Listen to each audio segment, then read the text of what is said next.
going to see how to configure static routing.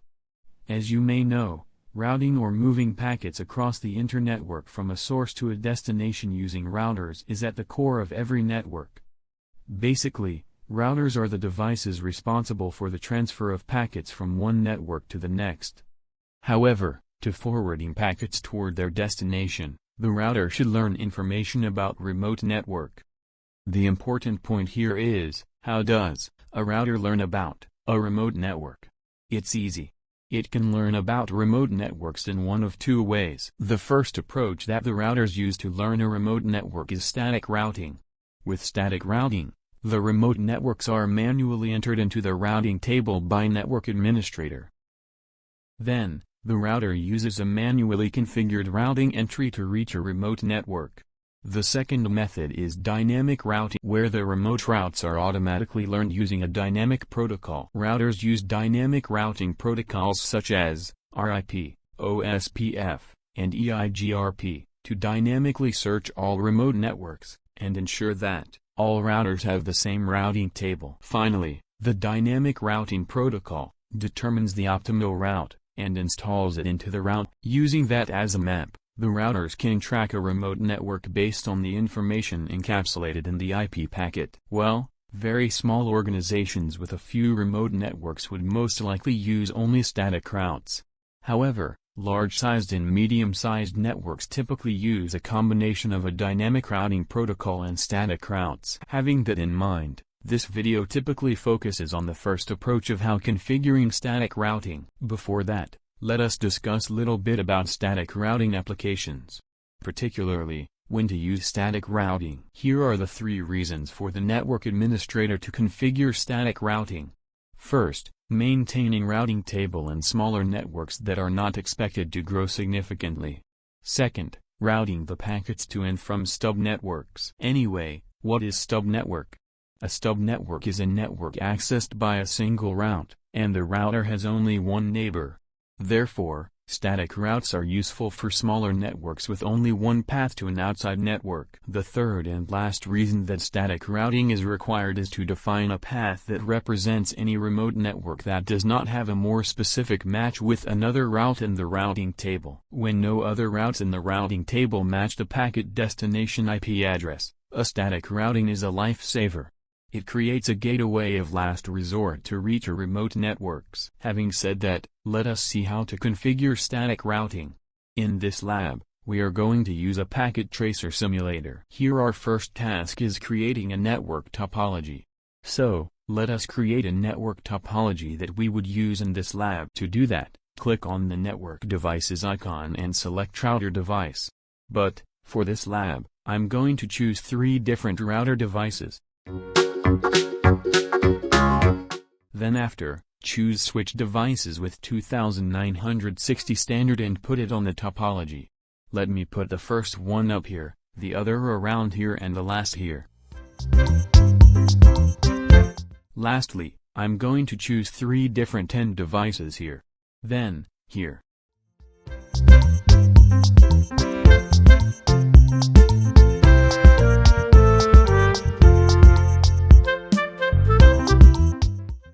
Now, you can connect network devices. However, here let us first connect end devices with switches and then switch with routers. So, choose a copper straight-through cable here. Then, connect PC0 with switch and connect switch with the router. Use the same approach, and connect the remaining devices.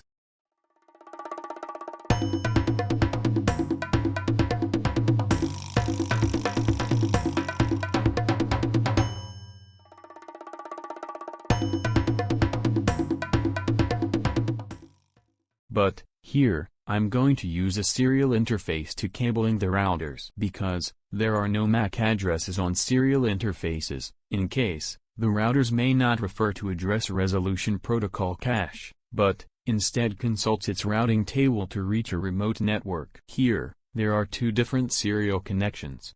However, I'm going to choose a serial DCE cable that provides a clock rating between routers. Now, once you choose a serial DCE cable, and try to connect the routers, it may not happen. Because there is no serial interfaces card. For that reason, Let us add it manually. To do that, click it on one of the router devices, and click on the Physical tab and choose Cisco Enhanced High-Speed WAN Interface Cards 2T from the listed card modules. However, before adding this card, you need to shut down the router device. The power button is here. Actually, it's not clearly visible. Anyway, click on this green lightened button. Now your device is down. For example, when you click on the command line interface, you will see a window prompted for device must be powered on. Now, you can add a HIC2T card by dragging it to the empty box here.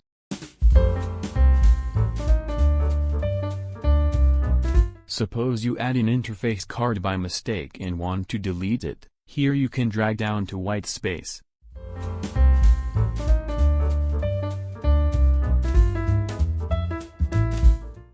Before closing this window, you must power on your device by clicking on the power button, and then close the window. And follow the same steps to add a serial interface card to other router devices.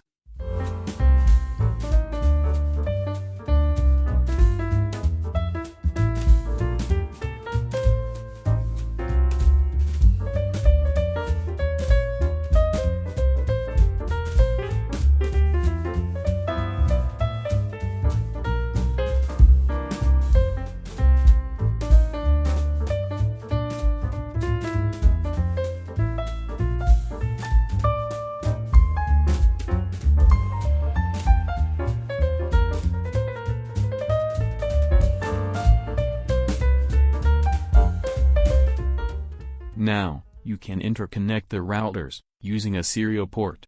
Here, I'm gonna use serial 000 and 001 to interconnect router 1 with router 2, and serial 0/1/0 and serial 0/1/1 to connect router 2 to router 3. Well, the next step is naming our LAN and identifying our network addressing table.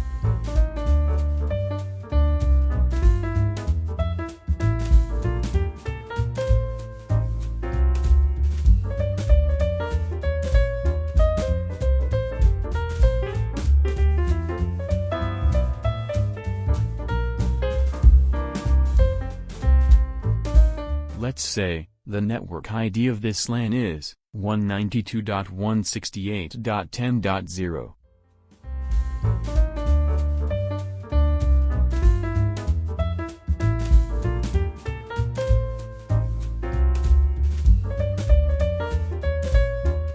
Now, I'm going to use a separate network ID for serial connection. So, let's say, the network ID of the serial connection between R1 and R2 is 172.18.1.0 and 172.18.2.0 between R2 and R3. I'm gonna use a subnet mask 255.255.255.0 for all LANs, and 255.255.255.252 for a point-to-point connection between routers. Well, now the next step is performing basic router configuration. Click on R1 and then Command Line Interface tab. Here, type No because I'm not interested to enter Initial Configuration dialog. Then, enter a global configuration mode by typing Enable, then Configure Terminal. First, let's configure the host name and add some configurations.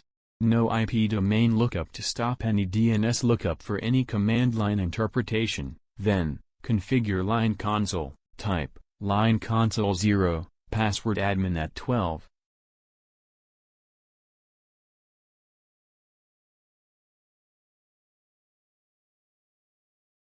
Even you add, log asynchronous command, to synchronize unsolicited messages, and, debug output with, solicited, iOS, software, output, and, prompts for a specific console port line. One more thing, you can add the exec timeout command, to set the interval, that the exec command interpreter waits, until user input is detected.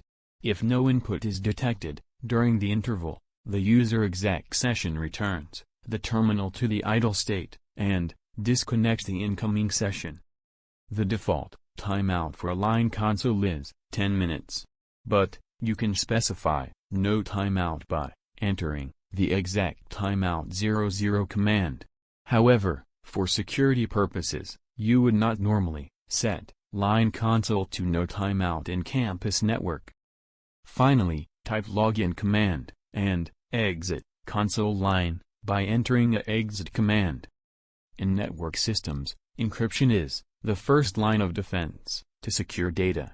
So, here, enter service password encryption to encrypt the line's password strings.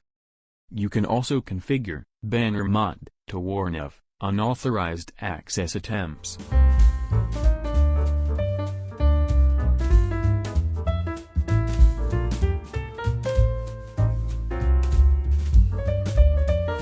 Please, don't forget to save your configuration by entering copy, running config, startup config command. Please, watch a previous video prepared on how to examine and configure basic configuration further, go to routers 2 and 3, and do the same.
Next, I'm going to configure and activate serial and Ethernet interfaces. You know, the router devices have two main connectivity that are LAN connections and WAN connections. So, let us configure and activate these two interfaces on all routers. First, we need to identify which LAN interface connects the LAN to the routers, as well as the WAN interfaces that connect the routers. Now, click on R1. Here, type a console line password, and enter the global configuration mode. Prior to this, go back to privileged exec mode, and enter debug IP routing command. The reason for entering this command is to debug the routing table when a new route is added, modified, and deleted. Now, go back to global configuration mode, and configure and activate LAN and WAN interfaces. Let us start our configuration by configuring and activating the LAN interface. So, type interface G01 and assign the IP address to this port. G01 is a gateway interface to forward the packet from LAN 1 to remote networks. Therefore, I'm going to set the IP address 192.168.10.125.255.255.0 to this port and type no shutdown to activate the port. You see this, the previously typed command debug IP routing, debugs a newly added route to the routing table. Check the screen.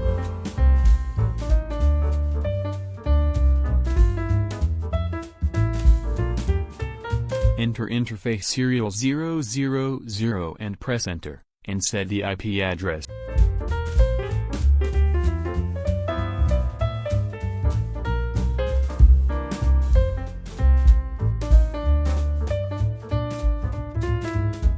It's 172.18.1.125.255.255.252.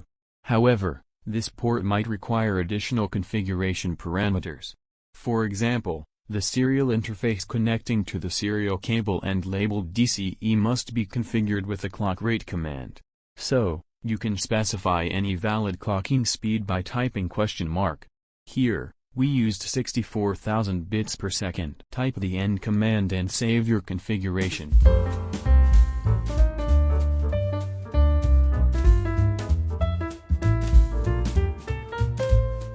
Now, go to R2 and R3, and do the same thing.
Next, what remains is setting an IP address on the computers.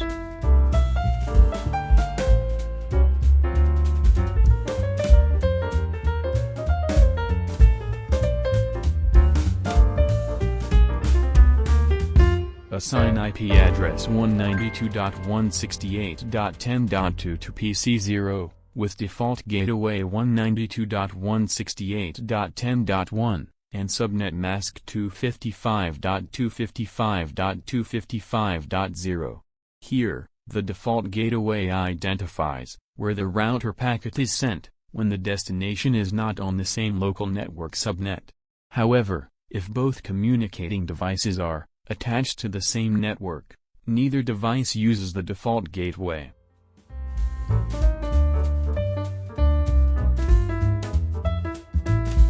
Assign IP address 192.168.20.2 to PC1, with default gateway 192.168.20.1.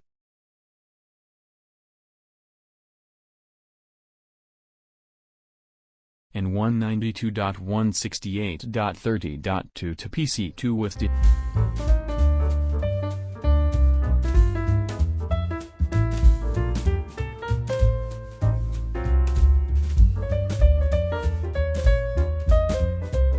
Next, it's time to test and verify the configurations. Test connectivity by pinging from each host to the default gateway that has been configured for that host.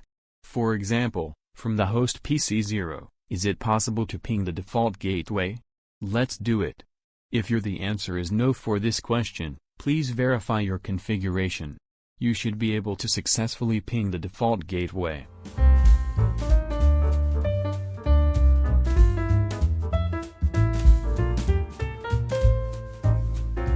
Second, test connectivity between directly connected routers. For example, from the router R1, is it possible to ping R2 at 172.18.1.2? If the answer is no for this question, troubleshoot your configurations again. You should be able to successfully ping from R1 to R2 and from R2 to R3. If not, examine your configurations using show IP interface brief command. Third, use ping to check connectivity between devices that are not directly connected. From PC0, is it possible to ping the host PC2? These pings should all fail. Why? Discover causes for lack of connectivity between devices.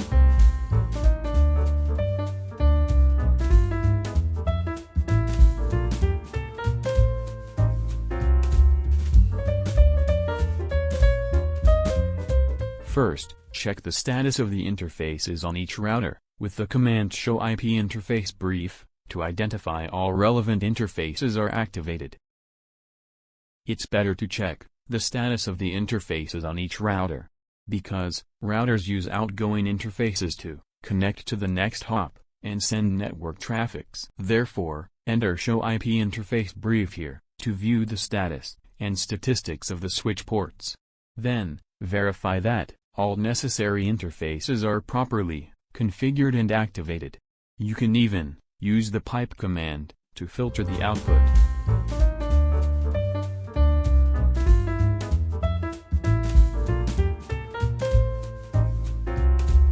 Second, verify the routing table information for all three routers.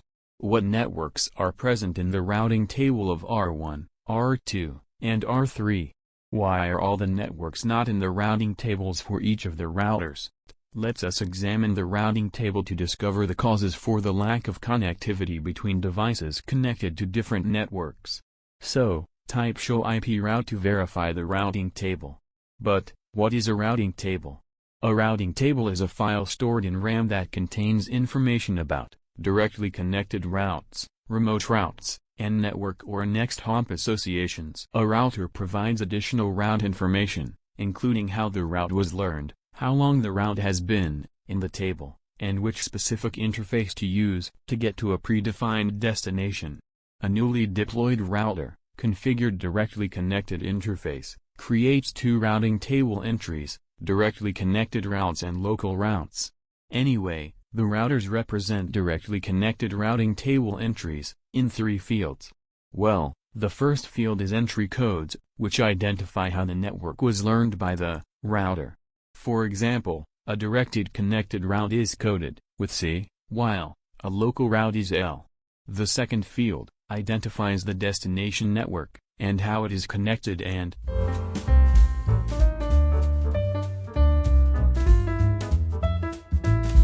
the third and final identifies the interface on the router connected to the destination network. So, as you observed from this test, all routing tables are updated by directed connected routes.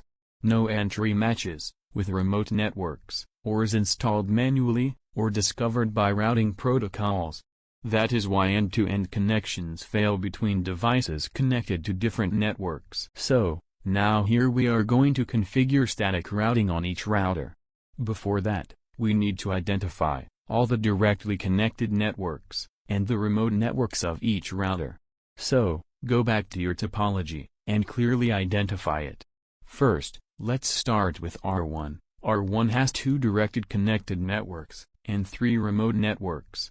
So, type here, directed connected networks of R1 are 192.168.10.0, 172.18.1.0, and remote networks that are R1 are 192.168.20.0, 192.168.30.0, 172.18.2.0. Then do the same with the rest of the router devices.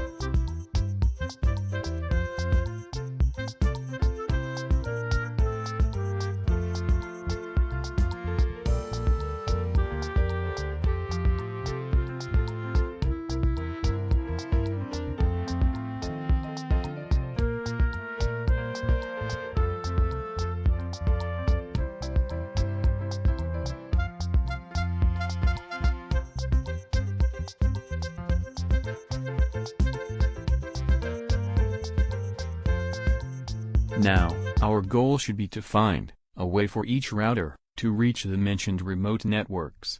One way is to configure static routes to let each router reach remote networks. Now, I am going to configure static routes using next hop addresses on each router, which enable end-to-end communication between devices connected to two different networks. Another thing to note is that you do not need to configure static routing for directed connected networks, because when the interface is configured and active, it is automatically added to the routing table. Now, click on R1 and enter your console password. The important point here is how to identify the next hop IP address. It is the IP address of the connecting router that is used to forward the packet to the network at the remote location. For example, let's say you want to install a static route for a network 192.168.20.0 on R1. First, you need to identify the neighboring router adjacency with R1, which according to this topology, is R2. Then, which interface from R2 connects R2 to R1. It's say 0/0/1, which is the next hop address. So, find the IP address of that interface, and configure the static route of the 192.168.20.0 network. Enter IP route for configuring static routing, then type 192.168.20.0, which is the remote network address, then type 255.255.255.0, subnet mask of a remote network 192.168.20.0, and finally type 172.18.1.2, which is the next hop address.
So, follow the same steps for the rest. Go to R2 and R3, do the same thing.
Now, test the routing table by typing show IP route or show IP route static.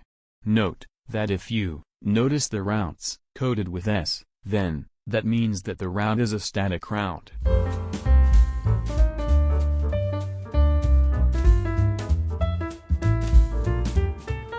This AD, or administrative distance of static routes. The administrative distance helps routers make a choice between routes. If multiple routes to the destination are configured on the router, the route loaded in the routing table is the best. The router chose the route with the lowest AD value because the lower the AD, the more reliable the route.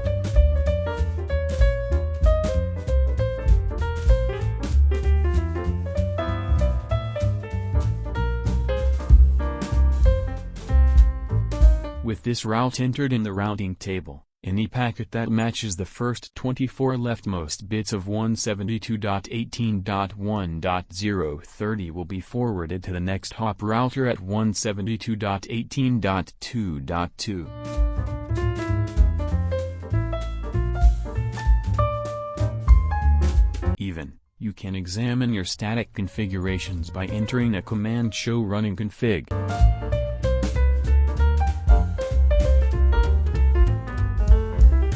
Finally, check connectivity between the host PC0 and the host PC1 and PC2, because your ultimate task should be end-to-end connectivity between devices connected to different networks. From the host PC0, is it possible to ping the host PC1 or PC2? This ping should be successful. For example, click on PC2 to open the command prompt, then ping PC0 from PC2. You see the two of them can talk to each other. You, too, can use the tracert command to trace the path of an Internet Protocol (IP) packet to its destination. For example, you can trace and measure the packet delivery delay from PC2 to PC0.